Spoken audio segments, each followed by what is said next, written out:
গ্রামের নাম ধলপুর, কিন্তু নামের সাথে গ্রামের চেহারার কোনো মিল নেই। রুক্ষ মাটি, খা খা করা প্রান্তর আর ক্ষুধার্ত মানুষের হাহাকার, এই নিয়ে ধলপুর। আর এই ধলপুর গ্রামের ছাতি চিরে মাথা উঁচু করে দাঁড়িয়ে আছে একটা বিশাল দোতলা দালান। দালানের মালিকের নাম জমির উদ্দিন। লোকটা শুধু ধলপুরের নয়, আশেপাশের আরও ৩-৪ গ্রামের অঘোষিত জমিদার। সম্পদ আর প্রতিপত্তি তাকে অন্ধ করে দিয়েছে।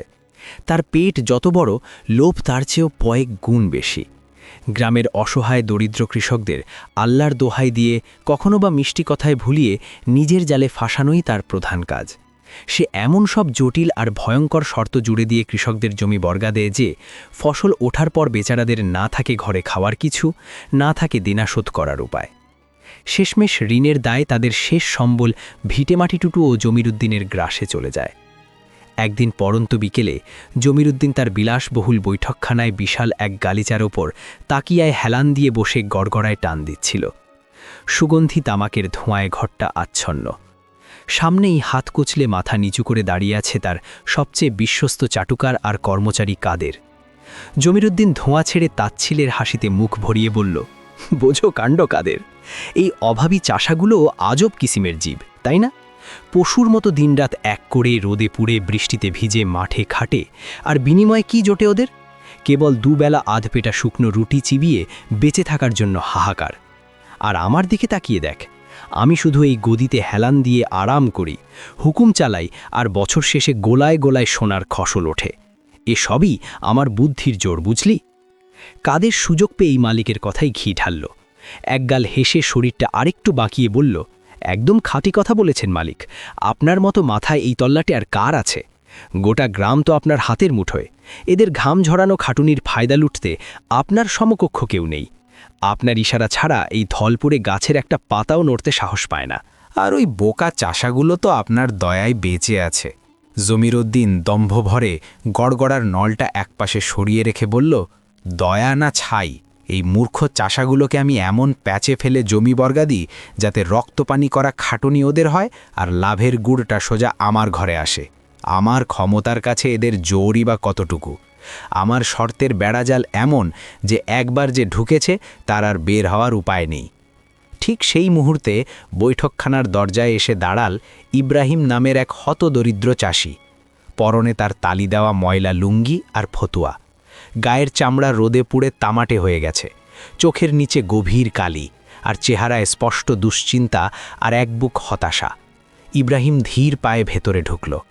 মালিক, শুনলাম আপনি নাকি এবছর বর্গা হিসেবে জমি দিচ্ছেন। ইব্রাহিমের কণ্ঠে শঙ্কা আর আশা মিলেমিশে একাকার। জমির উদ্দিন চোখ শুরু করে ইব্রাহিমের আপাদ মস্তক মাপল, তারপর এক চিলতে ধূর্ত হাসি হেসে জবাব দিল, হ্যাঁ মিয়া, একদম ঠিক কথাই শুনেছ। তা তোমার কি চাই? ইব্রাহিম হাত জোড় করে অনুনয় করল, মালিক, আমার ঘরে খাবার নেই, ছেলেমেয়েগুলো না খেয়ে ধুঁকছে, আমাকেও আপনার জমিতে চাষ করার সুযোগ দিন, কয়েক মাসের জন্য একটু জমি বর্গা দিন। আমার নাম ইব্রাহিম, এসেছি পাশের গ্রাম থেকে, গায়ে জোর আছে, খাটতে পারব। জমির উদ্দিন সোজা হয়ে বসল। শিকার নিজে এসে ফাঁদে পা দিচ্ছে দেখে তার চোখ চকচক করে উঠল। সে গম্ভীর গলায় বলল, ঠিক আছে ইব্রাহিম, জমি তোমায় দেব। আমি তো চাই গরিবের উপকার করতে, কিন্তু আগে আমার শর্ত শুনতে হবে। রাজি থাকলে তবেই জমিতে পা ফেলবে। ইব্রাহিম ঢোক গিলে বলল, হুকুম করুন মালিক, কি শর্ত? আমি সব মেনে নেব। জমির উদ্দিন তার ফাঁদ পাতল। শর্ত হল, টানা 6 মাস তুমি আমার জমিতে হাড় ভাঙা খাটুনি খাটবে। সার, বীজ, সেচ সব খরচ তোমার। আর যে ফসল ফলবে কাটার পর তার ঠিক অর্ধেকটা তোমার, আর বাকি অর্ধেক আমার। শর্ত একটাই, কিন্তু কড়া। বলো, রাজি? ইব্রাহিমের কাছে আর কোনো উপায় ছিল না। অর্ধেক ফসল দিয়ে দিলেও অন্তত বাকি অর্ধেক দিয়ে তার পরিবারের পেট চলবে। সে মাথা নেড়ে সম্মতি জানালো, মঞ্জুর মালিক, আপনার এই শর্তেই আমি রাজি, আল্লাহ ভরসা। জমির কাগজপত্র আর দলিলে টিপ সই দেওয়ার পর ইব্রাহিম যখন জমির উদ্দিনের আস্তানা থেকে বের হলো, তখন সূর্য প্রায় ডুবুডুবু। কিন্তু ইব্রাহিমের মনে এক অদ্ভুত প্রশান্তি ও আশার সঞ্চার হলো। ক্ষেতের ভেজা মাটির সোদা গন্ধ তার নাকে এসে লাগল। বারবার তার মনে হতে লাগল, আলহামদুলিল্লাহ, জমির উদ্দিনের কাছ থেকে জমিটা তো অন্তত পেলাম, এখন এটা আমার ঘাম ঝরানোর জায়গা। ইনশাল্লাহ এবার ফলন ভালোই হবে। যেমন খাটবো তেমন ফল পাবো, শুধু একটু ধৈর্য আর অধ্যাবসায় দরকার। পরদিন কাক ডাকা ভোরে আজানের ধ্বনির সাথে সাথে ইব্রাহিম বিছানা ছাড়ল, আল্লাহকে ডেকে কাস্তে আর লাঙল কাঁধে তুলে নিয়ে সোজা ক্ষেতের দিকে পা বাড়াল। ভোরের শীতল হাওয়া আর ঘাসে জমে থাকা শিশির তার মনকে চনমনে করে তুলল। জমিতে পৌঁছে সে এক খাবলা মাটি হাতে তুলে নিল। মাটি উর্বর ছিল, তবে দীর্ঘদিন পতিত থাকায় একটু রুক্ষ হয়ে আছে, প্রচুর যত্নের প্রয়োজন। ইব্রাহিম মাটিকে আপন বন্ধু ভেবে মনে মনে বলল, তোমাকে এখন জাগিয়ে তুলতে হবে। আমার সন্তানদের মুখের হাসি এখন তোমার বুকেই লুকিয়ে আছে। প্রতিটি বীজ বোনা আর প্রতি ফোঁটা পানি আমার ঘামের সাক্ষী হয়ে থাকবে। বিসমিল্লাহ। ইব্রাহিম যখন কাজ শুরু করল তখন সূর্যের তেজ ততটা ছিল না, কিন্তু বেলা বাড়ার সাথে সাথে আকাশ থেকে আগুনের হলকা নামতে শুরু করল। তবুও ইব্রাহিমের হাত থামল না।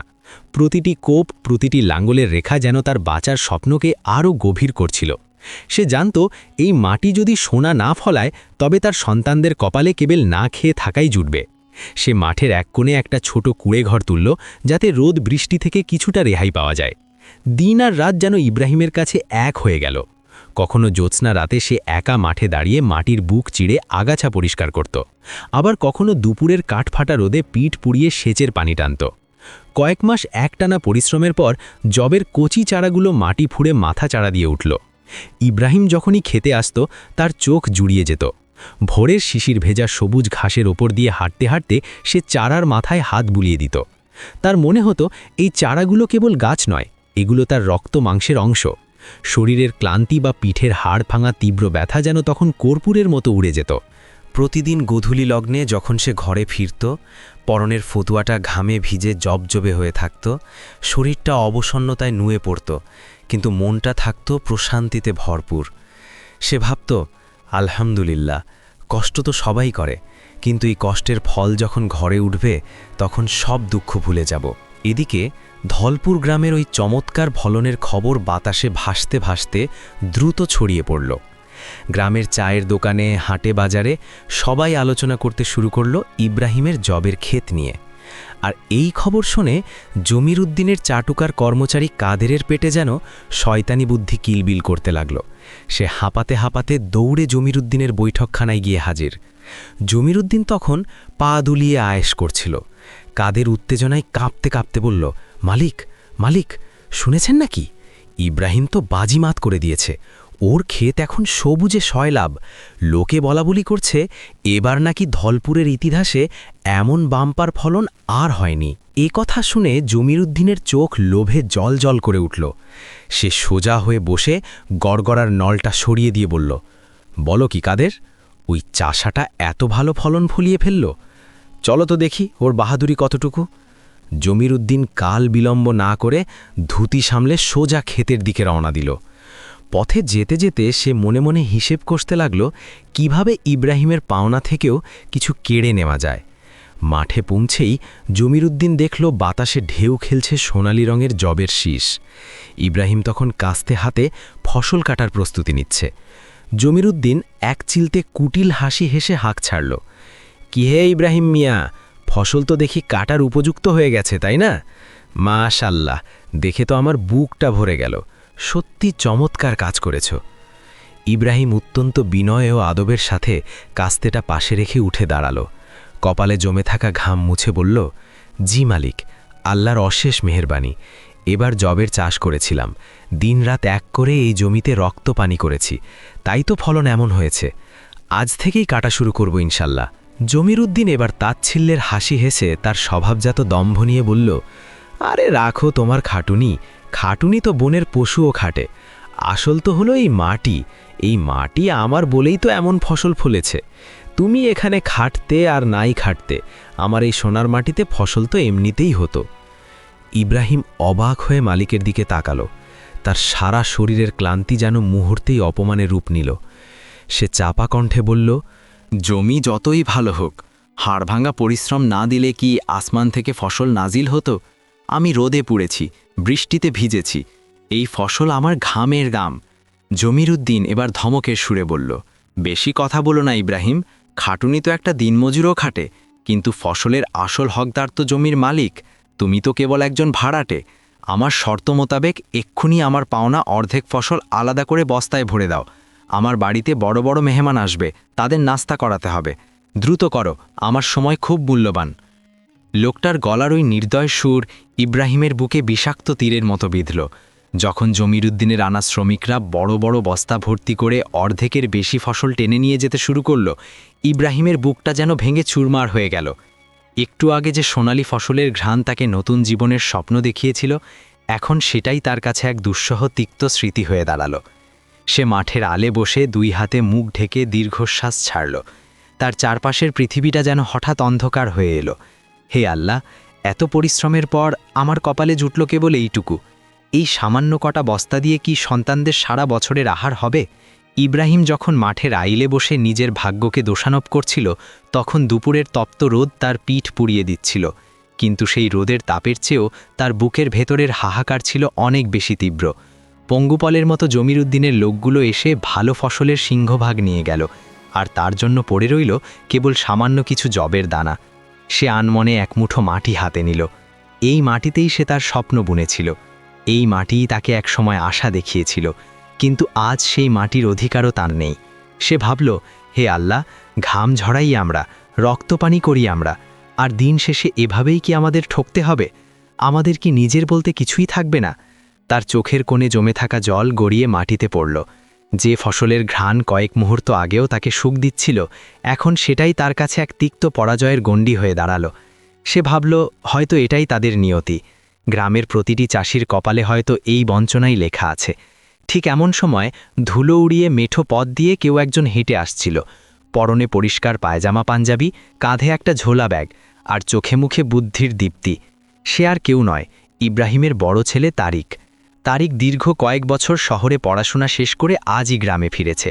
গ্রামের শান্ত প্রকৃতি, অবারিত সবুজ আর সোনালি মাঠ দেখে তার মনটা ভরে উঠছিল।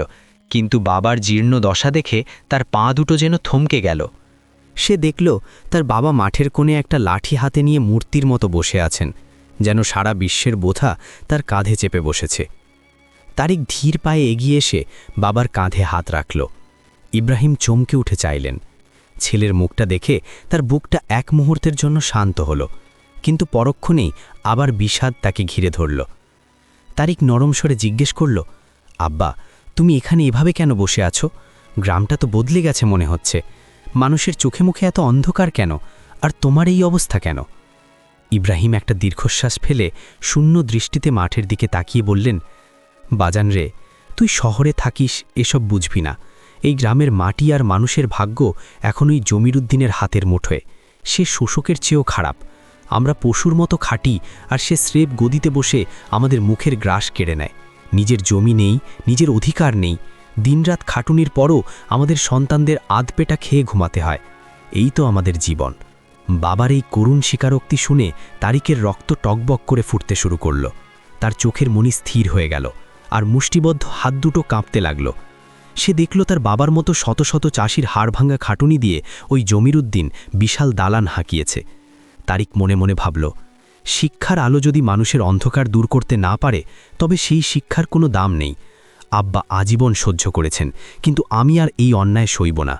সে বাবার চোখের জল মুছে দিয়ে দৃঢ় কণ্ঠে বলল, আব্বা, তুমি আর চিন্তা করো না। এই শোষণের অবসান এবার হবেই, ইনশাআল্লাহ। এখন থেকে আমি নিজে চাষাবাদ করব। ওই অহংকারী জমিরুদ্দিনকে ওর নিজের দেওয়া শর্তেই এমন উচিত শিক্ষা দেব যে সে আর কোনোদিন কোনো গরিবকে ঠকানোর সাহস পাবে না। পরের দিন সকাল হতেই তারিক নিজের বেশভূষা বদলে চাষির সাজে সজ্জিত হল। সে সোজা গিয়ে হাজির হল জমিরুদ্দিনের বিশাল তোরণদ্বারে। জমিরুদ্দিন তখন আয়েশ করে পান চিবুচ্ছিল আর কাদের তাকে বাতাস করছিল। তারিককে দেখে জমিরুদ্দিন ভ্রু কুঁচকে তাকাল। সে তারিকের শহরের চালচলন পছন্দ করত না। জমিরুদ্দিন অবজ্ঞার সুরে বলল, কি হে শহরের বাবু, গ্রামে এসে তো দেখি চাষার সাজ পড়েছ, তা আমার দরবারে কি মনে করে? তারিক বিনীত কিন্তু অটল কণ্ঠে বলল, মালিক, আমি ইব্রাহিমের ছেলে তারিক। আব্বা আর পারবেন না, তাই এবার আমি নিজে আপনার জমি বর্গা নিতে চাই। আমার কিছু জমি দরকার। জমিরুদ্দিন এক চিলতে শয়তনি হাসি দিয়ে কাদেরের দিকে তাকালো। সে মনে মনে ভাবল, শহরের এই নব্য ছোকরাকে তো ঘোল খাওয়ানো আরও সহজ হবে। পড়াশোনা করে মাথাটা নিশ্চয়ই নরম হয়ে গেছে। সে অট্টহাসি দিয়ে বলল, বাহ, বেশ তো, চাষির ছেলে চাষাই হবে, এটাই তো দস্তুর। তবে বাপু, আমার শর্ত তো জানো, এবার কিন্তু শর্ত আরও কঠিন হবে। তারিক শান্তভাবে বলল, বলুন মালিক, কি শর্ত? জমিরুদ্দিন তার পানের পিক ফেলে কুটিল হাসিতে বলল, শর্ত হলো এবার তুমি যে ফসলই ফলাও না কেন সেই ফসলের মাটির ওপরের অংশ হবে আমার আর মাটির নিচের অংশ হবে তোমার। যদি এই শর্তে রাজি থাকো তবেই জমি পাবে। বলো, কবুল? তারিক এক মুহূর্ত দেরি না করে হাসি মুখে জবাব দিল, আপনার শর্ত আমি মাথা পেতে নিলাম মালিক। মাটির ওপরের অংশ আপনার আর নিচের অংশ আমার, একদম এমনই হবে। জমিরুদ্দিন খুশিতে ডগমগ হয়ে উঠল। সে মনে মনে ভাবল, এই বোকা ছেলেটা নিশ্চয়ই জবের চাষ করবে, তখন ওপরের সব দানা আমি নেব আর সে পাবে কেবল শিকড় বাকড়। সে দম্ভভরে বলল, ঠিক আছে, যাও, দেখি তোমার লাঙ্গলের জোর কতটুকু। তারিক সেখান থেকে বের হয়ে সোজা মাঠে চলে গেল। সে জানত জমিরুদ্দিন তাকে কোন ফাঁদি ফেলেছে, কিন্তু তারিকের মাথায় তখন অন্য পরিকল্পনা।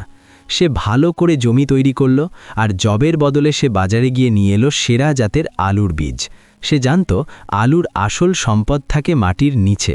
সে দিন রাত এক করে আলুর তদারকি শুরু করল। প্রতিটি আলুর চারা যখন বড় হতে লাগল, তারিক মনে মনে হাসল।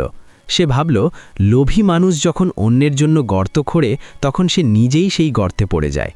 পুরো ধলপুর গ্রাম তখন এক অদ্ভুত অপেক্ষায়। তারিকের আলুর ক্ষেতে সবুজের সমারোহ। বড় বড় পাতাগুলো বাতাসে দুলছে, যেন মাটির নিচে লুকিয়ে থাকা গুপ্ত ধনের খবর দিচ্ছে। তারিক প্রতিদিন ভোরে উঠে পরম মমতায় প্রতিটি গাছের গোড়ায় মাটি তুলে দেয়, পরম যত্নে আগাছা পরিষ্কার করে। সে জানে এই লড়াইটা শুধু ফসলের নয়, এটা সম্মানের। ইব্রাহিম মাঝে মধ্যে মাঠের ধারে এসে দাঁড়াতেন। ছেলের পরিশ্রম দেখে তার চোখে পানি এসে যেত, কিন্তু তারিকের মুখে তখন এক অদ্ভুত বিজয়ের হাসি। কয়েক মাস কেটে গেল, আলু তোলার সময় ঘনিয়ে এলো। খবর পেতেই জমিরুদ্দিন আর তার চাটুকার কাদের বগল বাজাতে বাজাতে ক্ষেতের দিকে রওনা দিল। জমিরুদ্দিন মনে মনে ভাবছে, আরে বোকা তারিক, জবের শীষগুলো সব এবার আমার গোলায় উঠবে আর ও পাবে শুধু শিকড় বাকড়। মাঠে পৌঁছেই সে অট্ট হাসি দিয়ে বলল, কি হে শহরের শিক্ষিত চাষি, শর্ত তো মনে আছে? ওপরের যা কিছু আছে, এই ডালপালা পাতা সবই আমার, আর মাটির নিচেরটুকু তোমার, মনে আছে তো? তারিক বিনয়ের সাথে মাথা নিচু করে বলল, জি মালিক, অক্ষরে অক্ষরে মনে আছে। ওপরের সব আপনার আর নিচের সব আমার। আপনি চাইলে এখনই আপনার অংশ নিয়ে যেতে পারেন। জমিরুদ্দিন তার লোকজনকে হুকুম দিল ওপরের সব গাছ কেটে নিতে।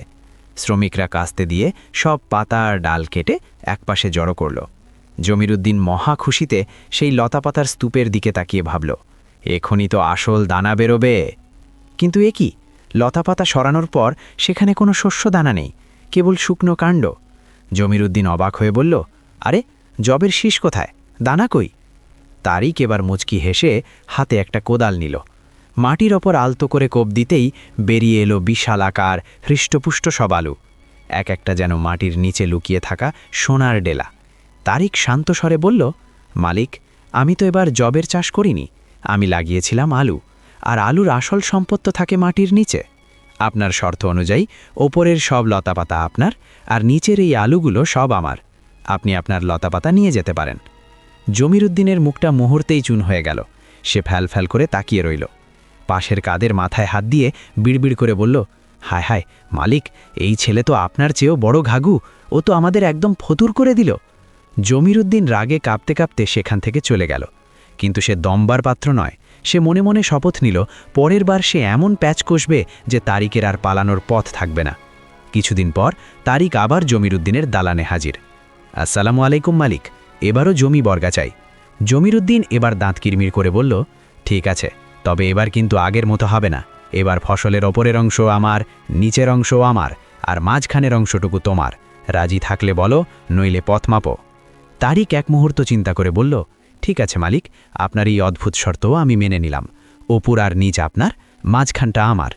এবার তারিক মাঠে গিয়ে জবের বদলে রোপণ করল আখের চারা। মাসখানেক পর ক্ষেত ভরে গেল দীর্ঘ আর রসালো আখে। জমিরুদ্দিন এবার নিশ্চিত, আখের গোড়া আর আগা দুটোই তার, আর মাঝখানের সামান্য অংশ নিয়ে তারিক কী বা করবে। কিন্তু ফসল কাটার দিন যখন এলো, তখন জমিরুদ্দিন দেখল আখের আসল অংশটাই হলো মাঝখানের ওই দীর্ঘ কাণ্ড, যেখানে সব মিষ্টি রস জমা থাকে, আর আগার পাতা আর গোড়ার শিকড় দুটোই অকেজো। তারিক হাসতে হাসতে সব আখ কেটে ট্রলিতে বোঝাই করল, আর জমিরুদ্দিনের জন্য পড়ে রইল কেবল শুকনা শিকড় আর তেতো পাতা। জমিরুদ্দিন এবার মাঠের মাঝখানে ধপাস করে বসে পড়ল। তার দম্ভ, তার অহংকার আর তার ধূর্ততা সবই যেন ধূলিসাৎ হয়ে গেছে এক সাধারণ কৃষকের ছেলের বুদ্ধির কাছে। সে বুঝতে পারল শিক্ষা আর ন্যায়ের কাছে লোভ কোনোদিনই টিকতে পারে না। তার চোখের কোণে এবার অনুশোচনার জল চিকচিক করে উঠল। সে তারিকের দিকে তাকিয়ে ভাঙা গলায় বলল, বাবা তারিক, তুমি শুধু আমার জমি চাষ করনি, তুমি আমার পাথরের মতো শক্ত হৃদয়টাকেও চাষ করেছ। আমি আজীবন মানুষের ওপর জুলুম করেছি। আজ আমি বুঝতে পারছি কেন এই গ্রামের মানুষ আমাকে ঘৃণা করে। জমিরুদ্দিন উঠে দাঁড়িয়ে তারিকের হাত দুটো চেকে ধরল। আমি আজ থেকে তওবা করছি। আমি আর কোনো দিন কোনো গরিবের হক মারব না। যাদের জমি আমি জবরদখল করেছি তাদের সব দলিল আমি আজই ফিরিয়ে দেব। আর আজ থেকে এই গ্রামের সব বর্গাচাষী ফসলের ন্যায্য পাওনা পাবে। তারিক পরম শ্রদ্ধায় জমিরুদ্দিনের কাঁধে হাত রাখল। মালিক, মানুষ হিসেবে মানুষের পাশে দাঁড়ানোই হলো আসল ইবাদত। কৃষক যদি শান্তিতে ঘুমাতে না পারে তবে আপনার দালানও কোনোদিন নিরাপদ থাকবে না। পুরো ধলপুর গ্রামে খুশির জোয়ার বয়ে গেল। ইব্রাহিম আকাশের দিকে 2 হাত তুলে কাঁদতে কাঁদতে মোনাজাত করলেন, হে আল্লাহ, তুমি আমার ছেলেকে উশিলা করে এই গ্রামকে জুলুম মুক্ত করেছ। আলহামদুলিল্লাহ। এরপর থেকে জমিরুদ্দিন সত্যি বদলে গেল। সে আর লোভী মহাজন নয়, বরং গ্রামের মানুষের অভিভাবক হয়ে উঠল। আর তারিক আর ইব্রাহিমের ঘরে আবার ফিরে এলো শান্তি, সমৃদ্ধি আর এক বুক ভরা আত্মতৃপ্তি। ন্যায়ের জয় হল আর লোভের হল করুণ পরাজয়। প্রিয় দর্শক, তারিকের বুদ্ধিমত্তা আর লোভী জমিরুদ্দিনের পরিণতি আপনাদের কেমন লাগল? আপনাদের সমাজেও কি জমিরুদ্দিনের মতো এমন কেউ আছে? কমেন্ট করে আপনার মতামত জানান। আর হ্যাঁ, আপনি কোথা থেকে আমাদের এই গল্পটি শুনছেন সেটাও লিখতে ভুলবেন না। এমন আরও শিক্ষণীয় ভিডিও পেতে চ্যানেলটি সাবস্ক্রাইব করে সাথেই থাকুন। ধন্যবাদ।